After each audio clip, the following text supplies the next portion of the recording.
Hello students, I am अंतिशा रुबा। आज हम लोग class 12th English medium biology में अगला टॉपिक पढ़ेंगे क्रॉस पॉलिनेशन। देखिए, हमने आप लोगों को पॉलिनेशन का पहला टाइप सेल्फ पॉलिनेशन पढ़ा दिया था। अब उसी का दूसरा पार्ट है, दूसरा टाइप है क्रॉस पॉलिनेशन। इसमें क्या होता है कि एक ही स्पीसीज़ के दो अलग अलग प्लांट्स के फ्लावर के बीच में एक का पॉलन ग्रेन दूसरे के स्टिग्मा पर जाकर गिरता है और उससे फर्टिलाइजेशन होता है। तो ये कंडीशन जो होती है वो क्रॉस पॉलिनेशन कहलाती है। अब देखिए, क्रॉस पॉलिनेशन को एक्सप्लेन करने के लिए, जैसे हमने आप लोगों को सेल्फ पॉलिनेशन में बताया था कि उसमें पौधों में, जिन पौधों में सेल्फ पॉलिनेशन होता है उनमें कुछ एडॉप्टेशन हो जाते हैं।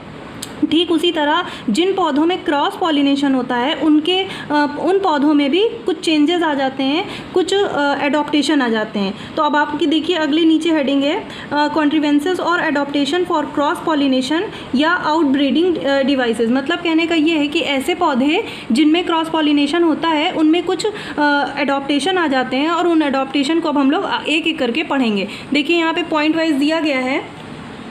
पहला देखिए, पहला पॉइंट है सेल्फ स्टर्टिलिटी और सेल्फ इनकैपेबिलिटी। इसका मतलब होता है, सबसे पहले आप लोग समझ लीजिए स्टर्टिलिटी मतलब क्या होता है। स्टर्टिलिटी मतलब होता है बांध्यता। मतलब कोई भी ऑर्गेनिज्म जब रिप्रोडक्शन नहीं कर पाता है तो उसको स्टर्टिलिटी कहते हैं। और सेल्फ स्टर्टिलिटी का मतलब हुआ कि ऐसे प्लांट जिनमें क्रॉस पॉलिनेशन होता है उनमें पहले से ही अलग अलग समय पे पॉलन ग्रेन और स्टिग्मा उगते हैं, जिसकी वजह से वो आपस में पॉलिनेट नहीं कर पाते हैं, फर्टिलाइजेशन नहीं हो पाता है और वो पौधे जो होते हैं वो क्रॉस पॉलिनेशन ही कर पाते हैं। तो उनमें एक ही कंडीशन बनती है, क्रॉस पॉलिनेशन, और सेल्फ पॉलिनेशन को रोकने के लिए उनमें पहले से ही सेल्फ स्टर्टिलिटी होती है। तो ये एडॉप्टेशन क्रॉस पॉलिनेशन के प्लांट्स में पाया जाता है। दूसरा है डाइकोगैमी। इसमें क्या होता है, maturation of pollens and stigma of a flower at different time. कहने का मतलब ये है कि जो पौधा होता है उसमें मेल और फीमेल पार्ट, पॉलन ग्रेन और स्टिग्मा जो है वो दोनों अलग अलग समय पर जब ग्रो होते हैं, मैच्योर होते हैं, तो ये कंडीशन जो होती है वो डाइकोगैमी कहलाती है। और ये भी क्रॉस पॉलिनेशन का एक एडॉप्टेशन है। अब देखिए, इनमें दो कंडीशन बनती है, प्रोटोजेनी और प्रोडेंड्री। अब देखिए इसमें क्या होता है, पहले प्रोटोजेनी में क्या होता है, जब स्टिग्मा जो है वो पॉलन ग्रेन से पहले ग्रो करता है, मतलब फीमेल पार्ट मेल पार्ट से पहले ग्रो करता है, तो वो कंडीशन आपकी प्रोटोजेनी कहलाती है। लेकिन इसी का उल्टा प्रोटेंड्री का मतलब होता है जब आपका मेल पार्ट फीमेल पार्ट के पहले ग्रो करेगा, तो वो कंडीशन आपकी प्रोटेंड्री कहलाएगी। तो दोनों ही स्टेजेस में क्या होगा कि एक पहले ग्रो करेगा, एक बाद में, तो इससे क्या होगा, सेल्फ पॉलिनेशन हो ही नहीं पाएगा और फाइनली उसमें क्रॉस पॉलिनेशन ही होगा। तो ये भी क्या है, ये भी क्रॉस पॉलिनेशन के पौधों में एक तरीके की एडॉप्टेशन है, जिसको आप लोग डाइकोगैमी कहते हैं, और उनमें ये दोनों कंडीशन बनती है। उसके बाद तीसरा पॉइंट देखिए, हर्कोगैमी। हर्कोगैमी का मतलब क्या होता है कि इनमें भी जो बाइसेक्सुअल फ्लावर होते हैं उनमें अपने आप ही साथ में एक साथ सेल्फ पॉलिनेशन की क्षमता नहीं होती है। तो ये कंडीशन जो होती है वो हर्कोगैमी कहलाती है और ये मोस्टली कैरियोफाइलेसी के फैमिली के मेंबर्स में मोस्टली पाई जाती है। और इनमें क्या होता है कि अब जो पॉलन ग्रेन होता है वो अपनी स्टिग्मा पर जाके नहीं गिर पाता है, जिससे सेल्फ पॉलिनेशन नहीं हो पाता है, और ये कंडीशन आपकी हर्कोगैमी कहलाती है, जिससे क्रॉस पॉलिनेशन की ही कंडीशन बनती है। उसके बाद नेक्स्ट है हेट्रोस्टाइलिटी। हेट्रोस्टाइलिटी में क्या होगा कि आपका जो फ्लावर होता है, फ्लावर में मेल और फीमेल पार्ट का जो स्ट्रक्चर है वो इतना डिफरेंट होगा कि उनमें सेल्फ पॉलिनेशन हो ही नहीं पाएगा। जैसे यहाँ पे देखिए, हेट्रोस्टाइलिटी मतलब दिखाया गया है, हेट्रो का मतलब होता है डिफरेंट और स्टाइलिटी मतलब स्टाइल से है यहाँ पे, और स्टिग्मा और स्टाइल किसका पार्ट है, फीमेल का। अब देखिए यहाँ पे क्या है, ये स्टिग्मा है, ये स्टाइल है, ये ओवरी है। तो जो स्टाइल है वो एंथर से काफ़ी ऊंचाई पर है, तो इससे क्या होगा, पॉलन ग्रेन इसके ऊपर जाके गिर ही नहीं पाएगा, तो इस वजह से इसमें सेल्फ पॉलिनेशन नहीं हो पाएगा। मतलब यहाँ पे स्टाइल एंथर से लंबी है और इसी का उल्टा यहाँ पे है, यहाँ पे स्टाइल जो है वो एंथर से छोटी है, जिससे क्या होगा, यहाँ पे सेल्फ पॉलिनेशन नहीं, मतलब दोनों की दूरी इतनी ज़्यादा है कि दोनों में सेल्फ पॉलिनेशन नहीं हो पाएगा। तो ये दोनों कंडीशन क्या कहलाएगी, हेट्रोस्टाइलिटी कहलाएगी, जिसकी वजह से सेल्फ पॉलिनेशन रुक जाएगा और सिर्फ उसमें क्या हो पाएगा, क्रॉस पॉलिनेशन ही हो पाएगा। तो ये भी एक एडॉप्टेशन है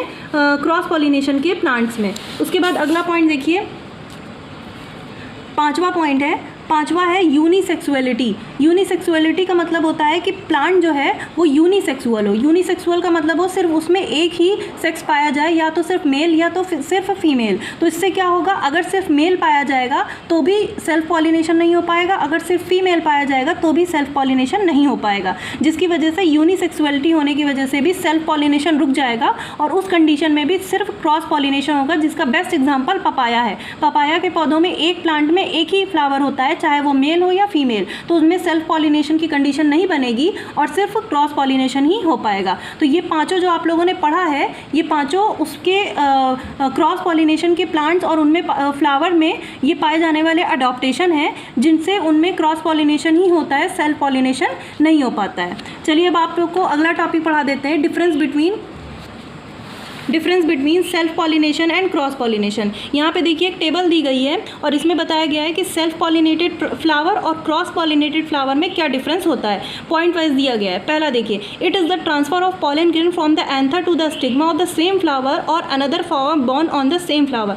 सेल्फ पॉलिनेशन में क्या होता है कि या तो उसी फ्लावर के पॉलन ग्रेन एक दूसरे उसी की स्टिग्मा पे जाके गिरते हैं या उसी प्लांट के किसी दूसरे फ्लावर के स्टिग्मा पे जाके गिरते हैं, तो ये कंडीशन सेल्फ पॉलिनेशन कहलाती है। जबकि क्रॉस पॉलिनेशन में क्या होता है, दो अलग अलग पौधों के पॉलन ग्रेन, इसका पॉलन ग्रेन मान लीजिए दूसरे के प्लांट के स्टिग्मा पे जाके गिरेगा, तो ये कंडीशन आपकी क्रॉस पॉलिनेशन कहलाएगी। दूसरा पॉइंट है, it does not require any external agency. Self pollination के लिए एक्सटर्नल एजेंसी की ज़रूरत नहीं पड़ेगी, मतलब बाहर से कोई कारक आके इसकी हेल्प नहीं करेगा, ये अपने आप ही हो जाता है। जबकि क्रॉस पॉलिनेशन करने के लिए एक्सटर्नल एजेंट्स की ज़रूरत पड़ेगी, जिसमें विंड, वाटर, इंसेक्ट हो सकते हैं। तो इस तरह क्रॉस पॉलिनेशन के लिए एजेंट की ज़रूरत है, जबकि सेल्फ पॉलिनेशन के लिए एजेंट की ज़रूरत नहीं है। उसके बाद नेक्स्ट है, in self pollinated flower both anther and stigma mature at the same time. Self pollinated flower में स्टिग्मा और एंथर जो होता है वो एक ही टाइम पे मैच्योर करता है, जबकि क्रॉस पॉलिनेटेड फ्लावर में क्या होता है, इनमें दोनों चीज़ें अलग अलग टाइम पे मैच्योर होती हैं, जिसकी वजह से सेल्फ पॉलिनेशन नहीं हो पाता है और फाइनली उनमें क्रॉस पॉलिनेशन होता है। चौथा पॉइंट है, it can occur even when the flower is closed. Self pollination तब होता है जब फूल जो होता है खिला नहीं होता है, बंद होता है, तो उस टाइम सेल्फ पॉलिनेशन होता है। जबकि क्रॉस पॉलिनेशन जो होता है वो फ्लावर के खिलने पर होता है, क्योंकि फ्लावर खिलेगा तभी उसका पॉलन ग्रेन किसी दूसरे फ्लावर के स्टिग्मा पे जाकर गिर पाएगा। तो ये फूल के बंद होने पर होता है और ये फूल के खुलने पर होता है। उसके बाद नेक्स्ट है, इट प्रिजर्व पेरेंटल कैरेक्टर। ये जो सेल्फ पॉलिनेशन होता है इनमें पेरेंटल कैरेक्टर प्रिजर्व होते हैं, जबकि इनमें पेरेंटल कैरेक्टर जो होते हैं वो प्रिजर्व नहीं होते हैं, क्योंकि इनमें दो डिफरेंट प्लांट्स के कैरेक्टर आ जाते हैं। इसके बाद नेक्स्ट है, it produce progenies with are homozygous. ये जो सेल्फ पॉलिनेशन से जो प्रोजेनीज आती हैं वो होमोजाइगस कहलाती हैं, जबकि इनको हम लोग हेट्रोजाइगस कहते हैं, क्योंकि इनमें सेम कैरेक्टर होते हैं और इनमें डिफरेंट कैरेक्टर होते हैं। उसके बाद नेक्स्ट है, it does not introduce any variation and hence progenies are enable to adopt change environment. अब देखिए, जो सेल्फ पॉलिनेटेड फ्लावर होते हैं उनकी जो प्रोजेनी होती है उनमें एडॉप्टेशन एनवायरनमेंट के अकॉर्डिंग एडॉप्टेशन की बहुत ही कम क्षमता होती है, जबकि क्रॉस पॉलिनेटेड फ्लावर में जो प्लांट होते हैं उनमें एडॉप्टेशन की क्षमता बहुत ज़्यादा होती है। उसके बाद लास्ट है, production of new races and varieties is not possible. Self pollinated flower में एक ही फ्लावर के होने की वजह से इसमें नई वैरायटी नहीं बनती और ना ही इसका होना संभव है, जबकि क्रॉस पॉलिनेटेड में नई रेसेस और नई वैरायटीज़ जो हैं वो बन सकती हैं। तो इस तरह आप लोगों ने इन दोनों के बीच में डिफरेंस पढ़ा, सेल्फ पॉलिनेशन और क्रॉस पॉलिनेशन के बीच में। अब आपको ये टॉपिक कंप्लीट हो गया है, अब आपको इसके एजेंट हम अगले टॉपिक में पढ़ाएंगे। Thank you.